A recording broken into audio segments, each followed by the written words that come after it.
Hello. आता good morning म्हणू की गुड आफ्टरनून? कारण दुपारचे 12 वाजलेत आणि आज मी पुन्हा निघाली आहे शूटला. येस. पटापट स्टेशनला आले, तिकीट काढलं, ट्रेन पकडली आणि गोरेगाव स्टेशनला उतरून ऑटो केली. आज मी बऱ्याच दिवसांनी फिल्म सिटीमध्ये जात होते शूटसाठी. कारण गेल्या काही महिन्यांमध्ये मी आलेच नव्हते या साईडला. तर इथे मी सावित्रीबाई ज्योतिराव फुले या सेटवरती आज आमचं शूट होतं. पटापट सेटवर पोहोचले आणि हे असा काहीसा सेट उभा केलेला होता. इथे ऑलरेडी एक सीन चालू होता. त्यानंतरनं मला माझी रूम दिली आणि आज मी मोठी रमा हे कॅरेक्टर प्ले करत होते. तर रूममध्ये ऑलरेडी 2 जण होते. ज्या सुना दाखवल्या होत्या, सावित्रीबाईंच्या भावजया दाखवल्या होत्या.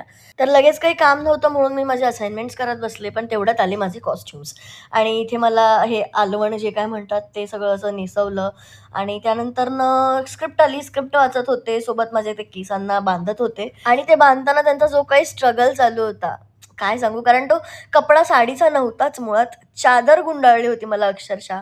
तर इजिप्तची मम्मी बनून मी सेटवरती गेले आणि इथे पहिला सीन झाला मास्टर. क्लोज पण झाला आणि ब्रेकमध्ये झालं 100 एपिसोड्सचं सेलिब्रेशन. येस, तर सीरियलला 100 एपिसोड्स पूर्ण झाले होते सीरियलचे आणि इथे मग नाश्ता करून घेतला आणि माझा सीन ऑलरेडी झाला होता. मी पहिले केस सोडले कारण इतकं गरम होत होतं.